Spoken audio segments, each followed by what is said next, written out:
Hello, I'm Paula, and it is day 17 of my Rise Up Challenge. And as you can see by my title, I have something that I would like to talk about, which is as it pertains to dating. So, your dating list won't help you navigate marriage.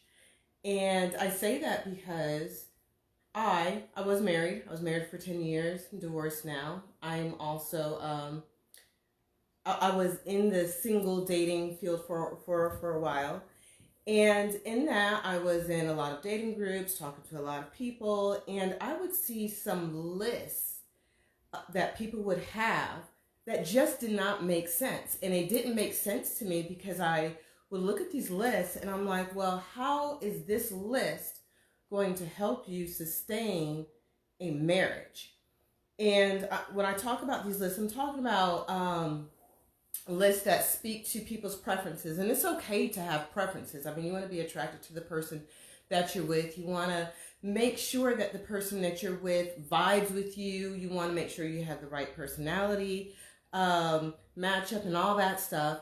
And I do believe in having standards and boundaries. You have to have standards for yourself, and you have to have boundaries so that you're not in the process of getting hurt, taking anybody that comes your way.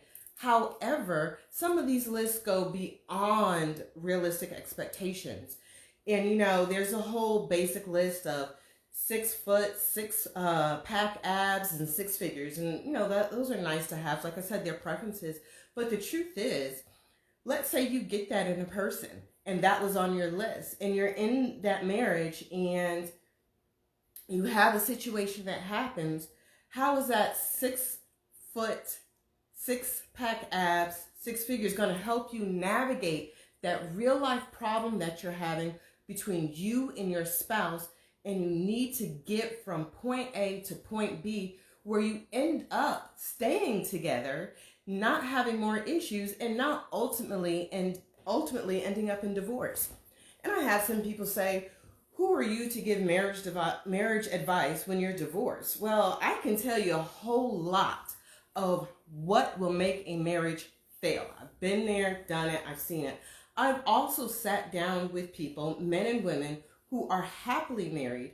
I've asked them questions. What made you attracted to this person? What's making things work for you?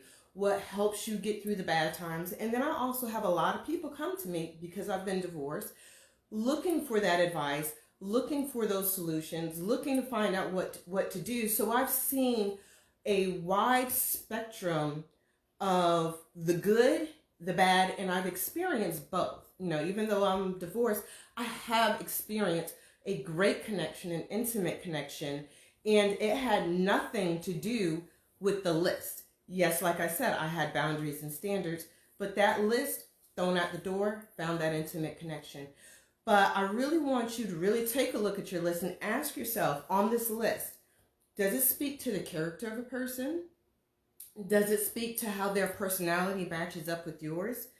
Does it speak to how you have conflict resolution? Because you're going to have conflicts in a marriage, and you need to know how to work through those conflicts, whether it be about chores, finances, raising your children, family, friends, taking vacations, what you do in your spare time, your work habits, your sleep habits, socks on the floor, caps off the toothpaste. And I have a solution for that. For those of you who get bent out of shape because the cap is off the toothpaste, like I do, everybody gets their own tube of toothpaste. Problem solved.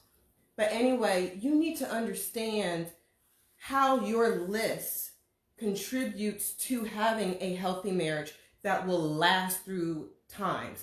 And things you should absolutely have are compatibility, chemistry.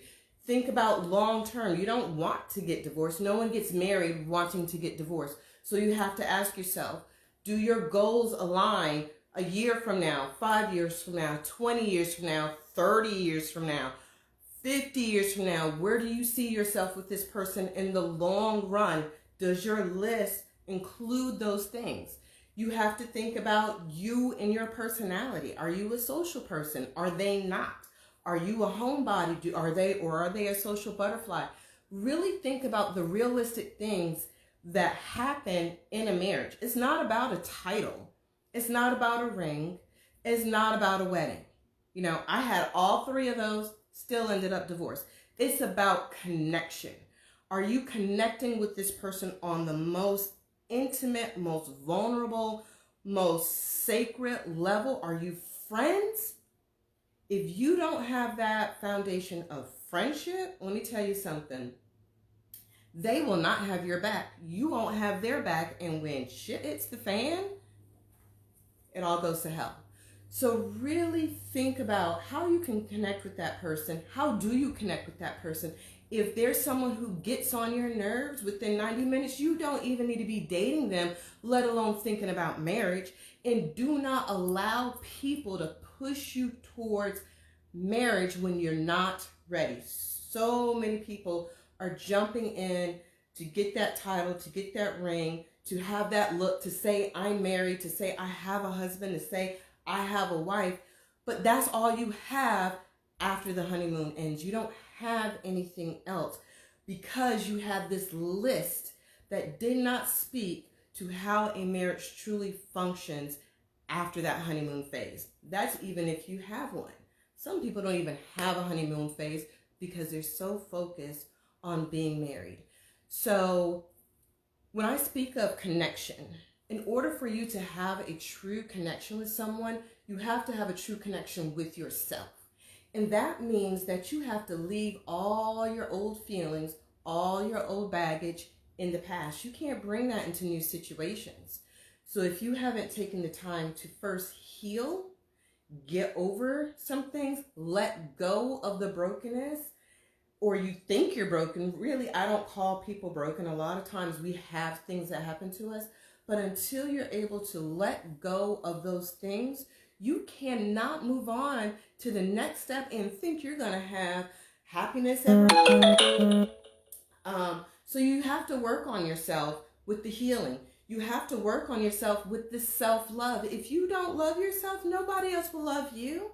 If you are constantly doubting yourself, discouraging yourself, criticizing yourself, do you think your mate's going to come in and try to help you not do that? I mean, they can encourage you, but it all starts with you. So you have to first love yourself, you know, and that's after you heal. Then you have to become your own best friend. And as you become your own best friend, you set standards and you set boundaries, because when you're your own best friend, you're going to stick up for yourself. You're going to speak up for yourself. You're not going to let someone run you over. You're not going to be a doormat for someone. Then when you start getting into all that, and then you want to step into what are the things you love about life? What do you want to do? Are you living your passions? Are you doing your purpose? Are you enjoying life on your own terms? Because then when that person comes in, they're supposed to be a complement. They're not supposed to complete you. They're not supposed to save you. They're not supposed to heal you. They're supposed to complement you. And once they come in with that compliment, and they themselves need to have met those standards that you set for yourselves, then the two of you can have that intimate connection where you're vulnerable, you're able to trust each other, you're able to be interdependent with each other and be a partner and have some purpose in your life. And with that, you're able to build that strong foundation that would carry you through the years that a marriage is supposed to last. And for those of you who don't believe in marriage, same thing. You want a purpose partner with the same standards that you have for yourself. So, like I said, you're not looking for a title, you're looking for that self-connection, but you've got to get rid of that list. It's not going to help you navigate marriage. Hey, Sally, thank you. Hey, Robert. So anyway, that's all I have for you today. It's been a long day, but if you have any questions, you want to leave some comments, you want to add to my list, you need some clarification, please leave a message in the comments. I'm very passionate about this. I want people to come together in their truest form with their purpose partner and have long-lasting marriages so we can build better structured families that last. Okay. So I wish you lots of love, lots of peace, and many, many blessings. in your life, your existing relationships, and for those of you who are looking for a relationship, many blessings in your future relationship. Have a good night.